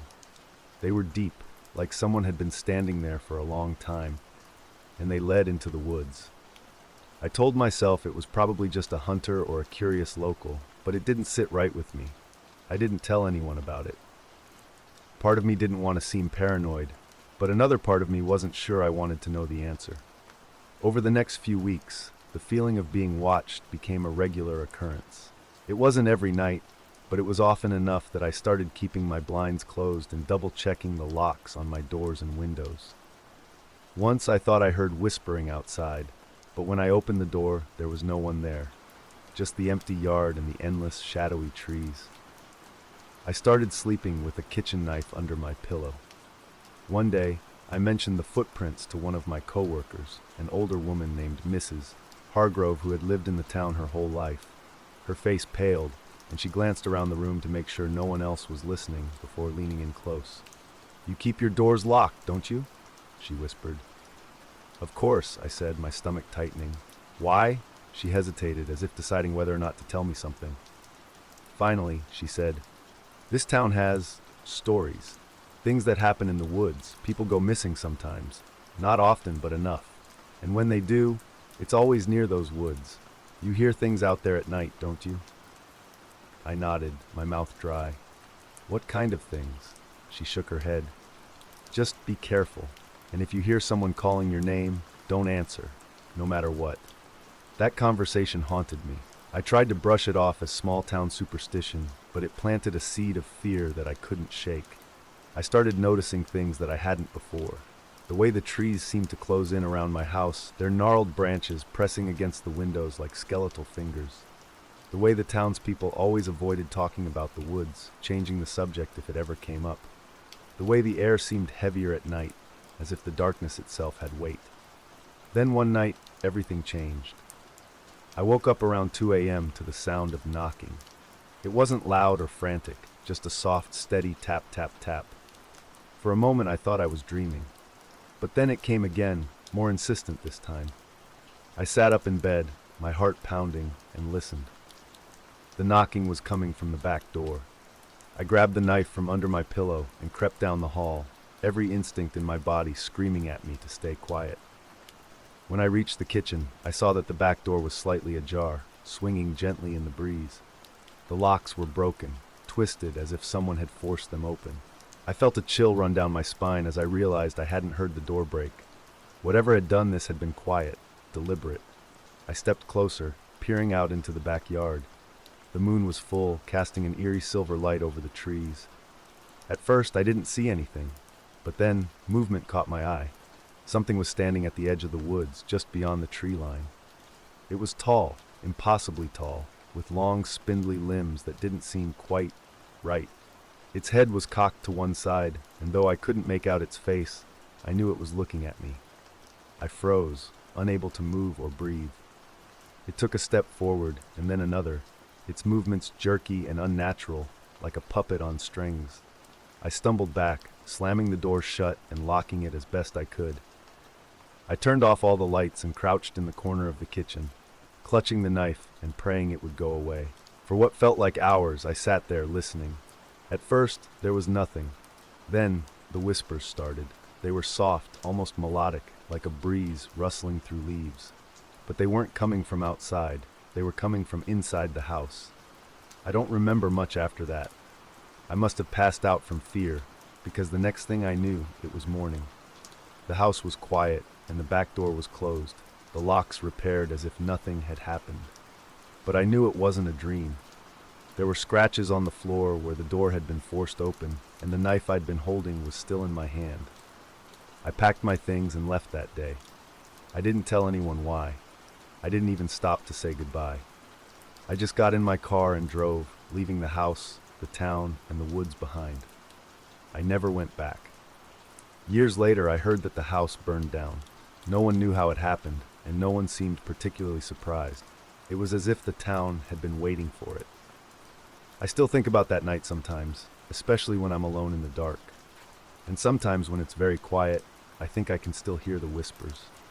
I'd like to say that leaving the town ended the nightmare, that the terror stayed behind in that little Pennsylvania forest. But it didn't. At first, I thought I was safe. I moved to a city several states away, took a new teaching job, and started fresh. For a while, life was normal.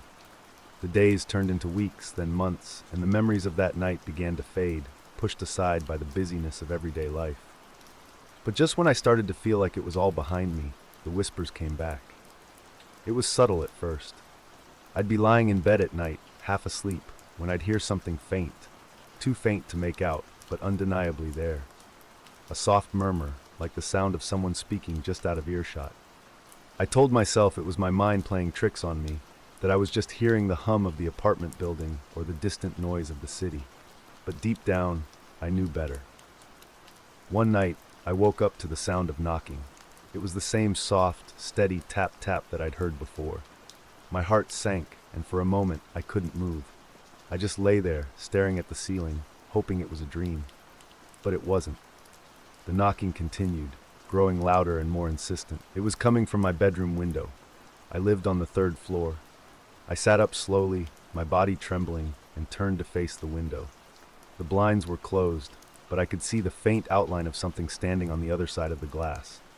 It was tall, impossibly tall, with long, spindly limbs that cast distorted shadows against the blinds. My breath caught in my throat, and I felt that same oppressive presence I'd felt back in Pennsylvania. It was the same thing. It had found me. The knocking stopped, and for a moment, everything was silent. Then, the whispers started. They were louder this time, clearer. They didn't sound like one voice anymore. They sounded like many, overlapping and intertwining in a chaotic, incomprehensible chorus. My name was in there, I was sure of it. I could hear it, buried in the noise, being called over and over again. I didn't sleep that night. I sat in the corner of my bedroom, clutching a baseball bat and staring at the window until the first light of dawn crept through the blinds. When I finally worked up the courage to open them, there was nothing there. No footprints, no scratches on the glass, just the empty street below. For a moment, I almost convinced myself it hadn't happened. But when I looked closer, I saw it. A single, greasy handprint, smeared across the outside of the window. It was too big to be human, the fingers too long and crooked. I closed the blinds and didn't open them again. After that, things escalated. The whispers followed me everywhere, not just at night, but during the day too. I'd hear them in the quiet moments when I was alone in my classroom grading papers or walking home from the grocery store. I'd catch glimpses of movement out of the corner of my eye, shadows darting across the walls, shapes lurking at the edges of my vision. I started sleeping with the lights on, but it didn't help. If anything, it made things worse. The shadows became clearer, more distinct. I could see them now, standing in the corners of the room, watching me with eyes that weren't there. I tried to tell myself I was imagining it, that the stress of what had happened in Pennsylvania was finally catching up to me. But then, one day, I found something in my apartment that I couldn't explain. It was a small, wooden figurine, no more than a few inches tall. It was carved crudely, but I could tell it was meant to resemble a person. Its arms and legs were long and thin, its head tilted unnaturally to one side. It was identical to the figure I'd seen standing at the edge of the woods that night. I found it sitting on my kitchen counter, right in the middle, as if it had been placed there deliberately. I knew I hadn't brought it into the apartment. I didn't even own anything like it. But there it was, staring up at me with its featureless face. I threw the figurine away immediately, but the next morning it was back. This time it was on my nightstand. Its head was tilted even further, as if it were looking at me while I slept. I tried burning it, smashing it, anything I could think of. But no matter what I did, it always came back. And every time it reappeared, it seemed closer. Like it was inching toward me, one sinister movement at a time. I started to feel like I was going insane. I quit my job, stopped answering calls from friends and family, and spent most of my days locked in my apartment, too afraid to go outside. The whispers were constant now, louder than ever, and the shadows had become bolder. They didn't just linger in the corners anymore. They moved through the room, brushing past me with an icy chill that left me shaking. I couldn't eat, couldn't sleep. I felt like I was being suffocated by something I couldn't see. And then one night, it all came to a head. I was lying in bed, staring at the ceiling, when I felt it. A hand, cold and clammy, wrapping around my ankle. I screamed and kicked, scrambling to the other side of the bed, but there was nothing there. The room was empty. But the handprint was still on my ankle, red and faintly bruised, as if something had been holding me. That was when I decided I couldn't stay there any longer. I packed a bag and got in my car, driving aimlessly for hours until I ended up at a motel on the outskirts of a different town. I didn't care where I was going, I just needed to get away. I thought maybe if I kept moving, it wouldn't be able to follow me. But deep down, I knew it was already too late. That night, I woke up to the sound of breathing. It was slow and heavy, coming from the foot of the bed. My entire body froze, and I couldn't bring myself to look. I just lay there, paralyzed, as the breathing grew louder and closer. Then I felt it, a hand on my shoulder, cold and impossibly strong. It gripped me tightly, pulling me down into the mattress, and for a moment I thought I was going to die. But then, just as suddenly as it started, it stopped. The room was silent once again. When I finally worked up the courage to sit up and turn on the light, I was alone. But the wooden figurine was there, sitting on the nightstand, its head tilted so far that it was almost upside down. I don't know how much longer I can keep running. Whatever this thing is, it's not going to stop. It's not going to let me go. And the worst part is I don't even know what it wants. All I know is that it's watching me, waiting for something. And every day it gets a little closer. If you're hearing this, if you're still listening, please be careful. I don't know if this thing can spread, if it can latch on to someone else. But if you ever hear whispers in the dark, or see shadows where there shouldn't be, don't ignore them. Don't let it in. And whatever you do, don't answer when it calls your name. I don't know how long I stayed in that motel. The days blurred together. I was too afraid to sleep, too afraid to turn off the lights. Every time I closed my eyes, I felt like I wasn't alone. The figurine kept appearing, no matter how far I tried to throw it, or how many times I destroyed it. It would reappear somewhere in the room, always closer, always watching. I started to wonder if it wasn't just watching me, but mocking me, waiting for something. Over time, I realized I couldn't keep running. I couldn't keep living like this. Whatever this thing was, it wasn't bound by distance. It wasn't tied to the woods or that cursed town. It was tied to me. I decided I needed to do something about it, but I didn't know where to start. What do you do when you're being hunted by something that doesn't even seem human? Something that doesn't follow the rules of the world, you know? I started looking for answers. I spent hours online, searching for anything that matched what I was experiencing. At first, I came up empty. There were plenty of stories about hauntings, about shadow figures and mysterious whispers, but none of them felt quite the same. But then I stumbled onto something. A forum. It was old, buried deep in the dark corners of the internet, with posts dating back over a decade. It was filled with stories from people who had experienced something similar. The whispers, the shadows, the grotesque, elongated figure that followed them wherever they went. They called it the Watcher. According to the posts, the Watcher was ancient. Some people claimed it was a spirit, others said it was a demon, and a few believed it was something older than either of those things. Something that didn't belong in our world. The stories all varied, but there were a few details that were always the same. The Watcher chose its victims seemingly at random, attaching itself to them and following them wherever they went. It didn't matter how far they ran or how many times they tried to destroy it. Once it had you, there was no getting away. Most of the people who told their stories on the forum eventually stopped posting. Their accounts would grow more desperate over time, their words more erratic, until they just stopped. I didn't want to think about what had happened to them. But there was one post that caught my attention. It was from someone claiming they had found a way to get rid of the Watcher. Their instructions were vague and scattered, but the gist of it was clear. You had to confront it. You had to face it head on and make it reveal itself to you. Only then would you have a chance to break its hold. It sounded insane, dangerous, but I was desperate. I couldn't keep living like this, waiting for it to close in and take me. I had to try. The post mentioned that the Watcher was drawn to fear, that it fed on it, grew stronger because of it. To confront it, you had to go to a place that scared you the most. A place where the veil between its world and ours was thin. I didn't have to think long about where that place was for me. I knew, deep down, that I had to go back to the house. The house in Pennsylvania where it had all started. The thought of going back filled me with dread, but I didn't have a choice. If I didn't do something, I knew it would only be a matter of time before the Watcher destroyed me. So I packed a bag, filled my car with gas, and made the long drive back to that cursed town. When I arrived, it was like stepping into a nightmare. The town was just as I remembered it. Quiet, unassuming, the kind of place where time seemed to stand still. But there was an unnatural stillness to it, as if the air itself was holding its breath. The house was at the end of a long, winding road, surrounded by the same dense forest that had haunted my dreams for months. It looked abandoned now, the windows shattered, the roof sagging. The locals must have avoided it after the fire. I couldn't blame them.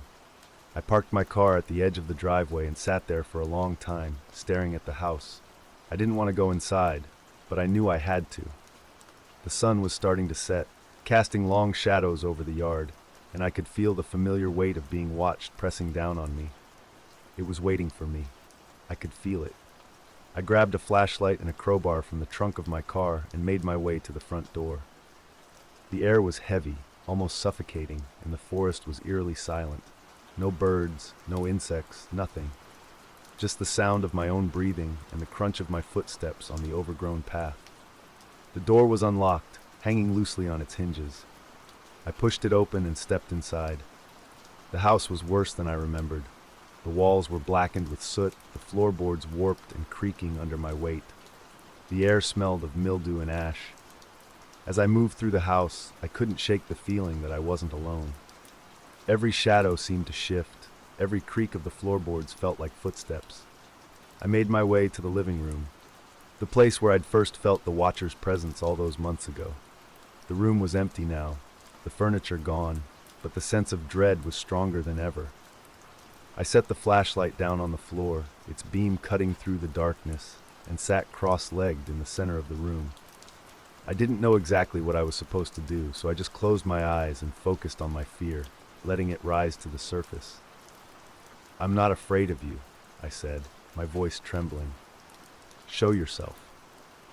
At first there was nothing, just silence. But then the whispers started. They were faint at first, like a breeze rustling through the trees, but they grew louder and louder until they filled the room. The shadows on the walls began to shift and writhe, twisting into shapes that didn't make sense. And then from the corner of the room it stepped forward. It was worse than I remembered. Its body was impossibly tall and thin, its limbs twisted at unnatural angles. Its head tilted to the side, just like the figurine, and its face was wrong. It didn't have eyes or a mouth, just a smooth, featureless surface that seemed to pulse and shift, as if it were trying to form something but couldn't. I wanted to run, but I forced myself to stay. I gripped the crowbar tightly in my hands and stared at it, refusing to look away. The whispers grew louder, more frantic, until they were deafening. Then it spoke. "You cannot escape." The voice wasn't human. It was deep and guttural, echoing in my head rather than in the room. I felt my resolve falter, but I clenched my fists and shouted, "What do you want from me?" For a moment, everything stopped. The whispers, the shadows, even the Watcher itself seemed to freeze. And then it stepped closer. Its long, bony hand reached out toward me, and I thought it was going to grab me, but instead it pointed. It was pointing at my chest.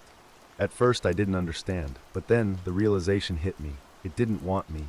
It wanted something inside me. I don't remember much after that. There was a blinding light, a searing pain in my chest, and then darkness. When I woke up, I was lying in the middle of the living room floor. The house was quiet, the air still. The watcher was gone. I don't know what happened or why it left me alive, but I do know one thing. I wasn't the same. Something had changed. Something inside me. And now, I'm the one watching. After that night in the house, I thought it was over. I thought that whatever this thing was had taken what it wanted and left me alone. But deep down, I knew that wasn't true. Something had shifted. Not just in the house, but in me.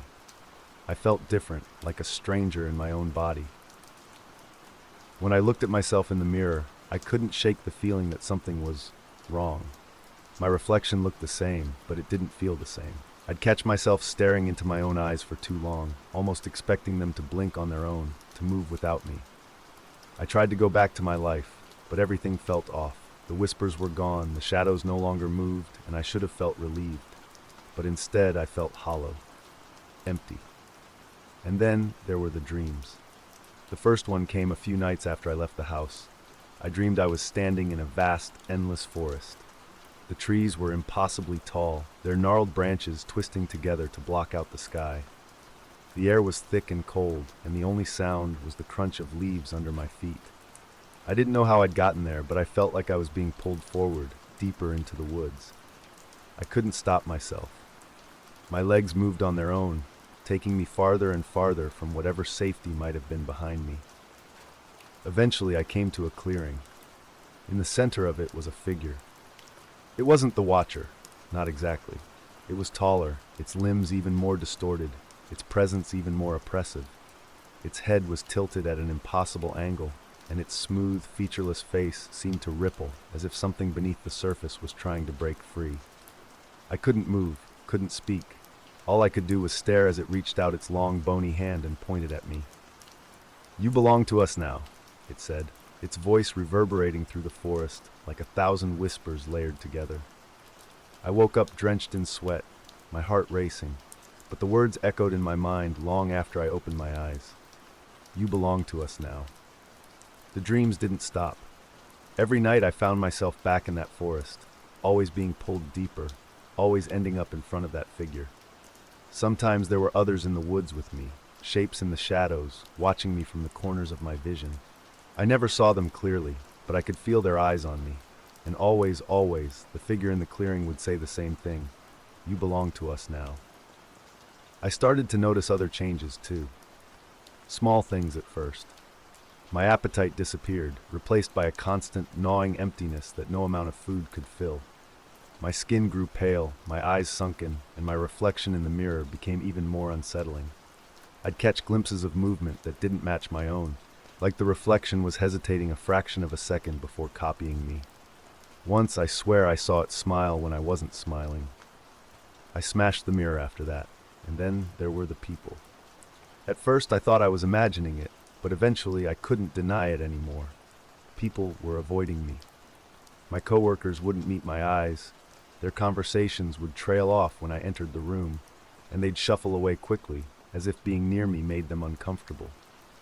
Strangers on the street would cross to the other side when they saw me coming. Even my family stopped answering my calls. It was as if I'd become invisible, or worse, something they didn't want to see. I tried to tell myself it was paranoia, that I was imagining things. But then one day, I saw it. I was walking home from the grocery store, my arms weighed down with bags, when I caught sight of someone standing across the street. At first I thought it was just a random person, but as I looked closer, my blood turned to ice. It was me.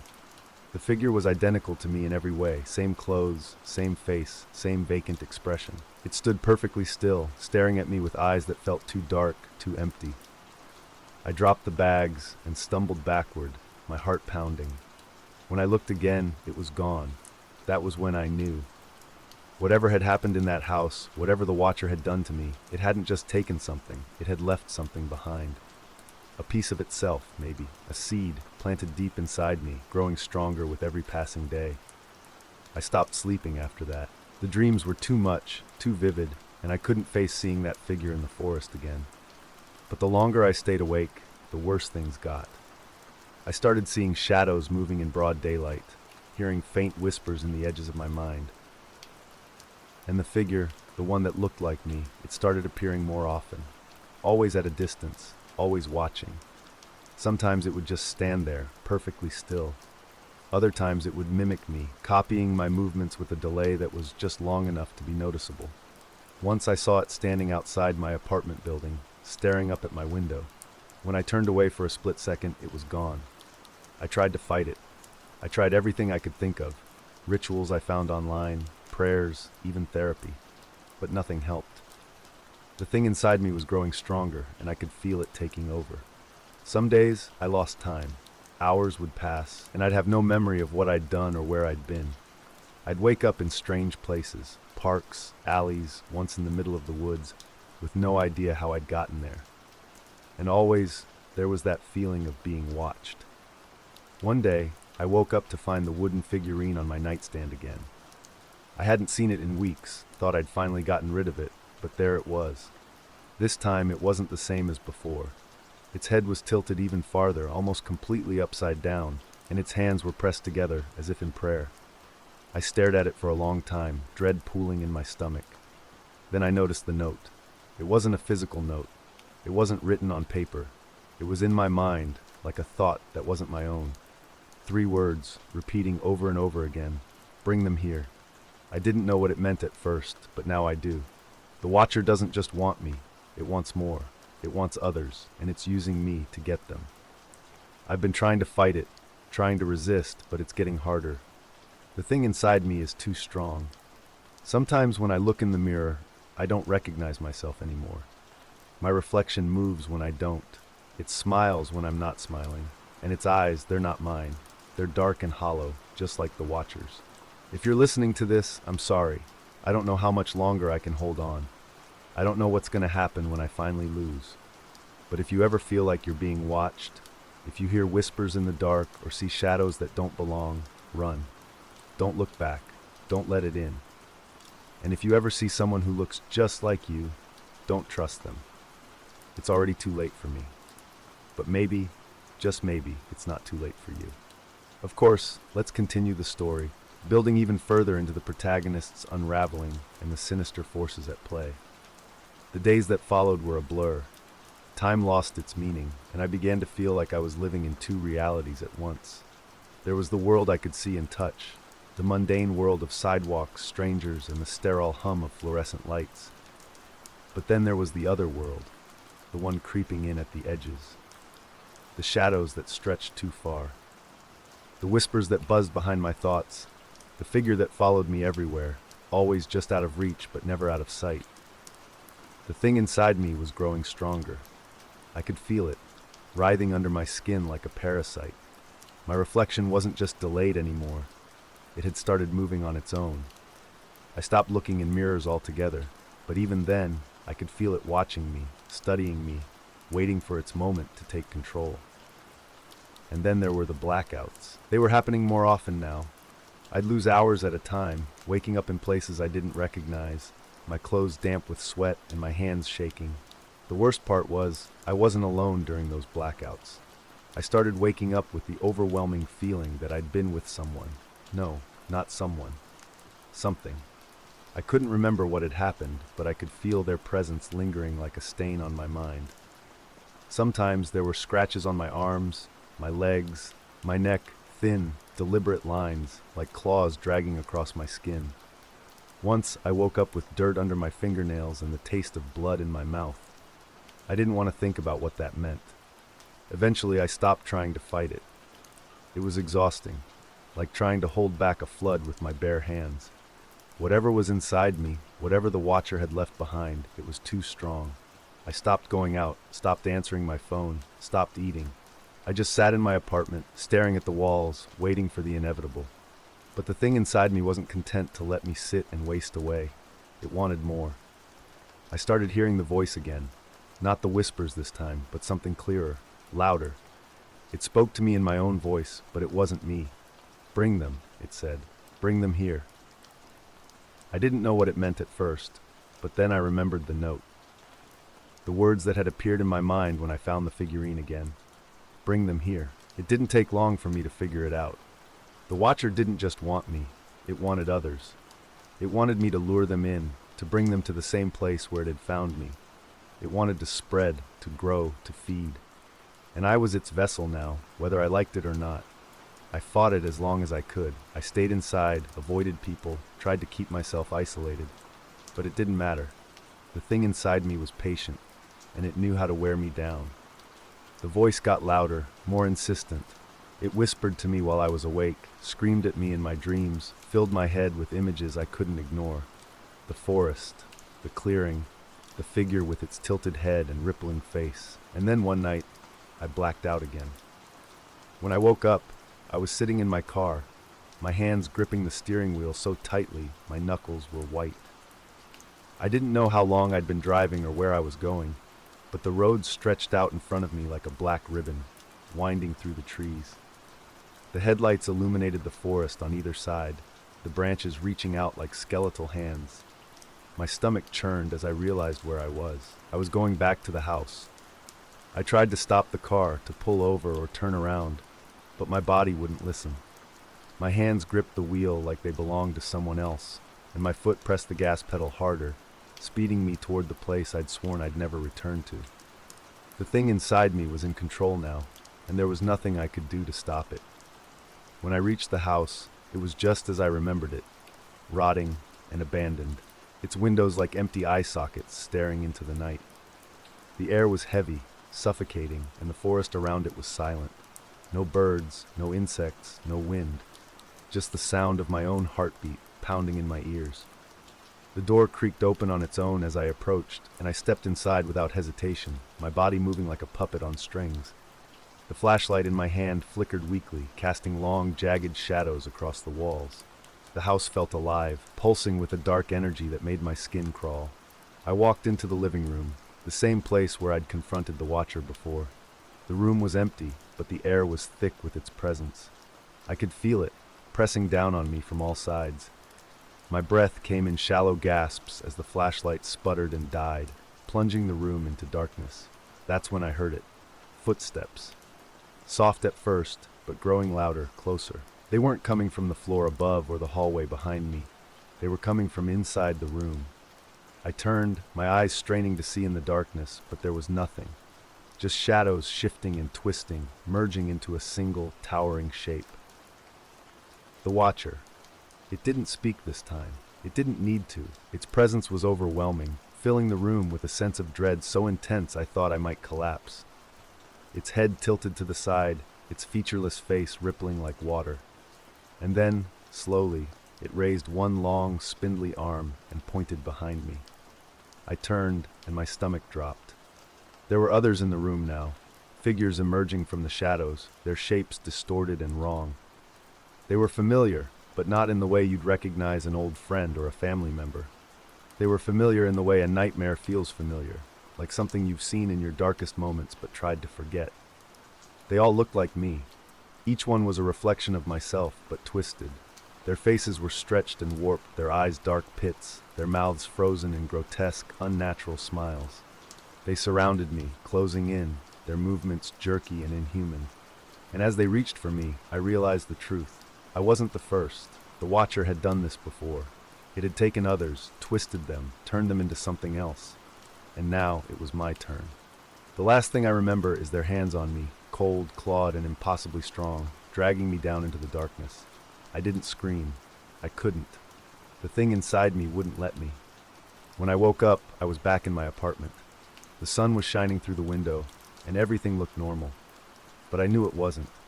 The whispers were gone, the shadows still, but the emptiness inside me was worse than ever.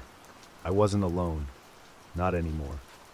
I've started seeing people differently. When I walk down the street, I notice things I didn't before. The way their shadows flicker unnaturally, the way their voices sound hollow, as if they're coming from somewhere far away. And sometimes when I look at them, they look back at me like they know. The Watcher isn't gone. It's still with me, waiting. And now I'm part of it. A piece of something bigger, something darker. And soon, it'll be your turn. You can't run from it. You can't hide. When it comes for you, you'll know. And when it does, I'll be there watching.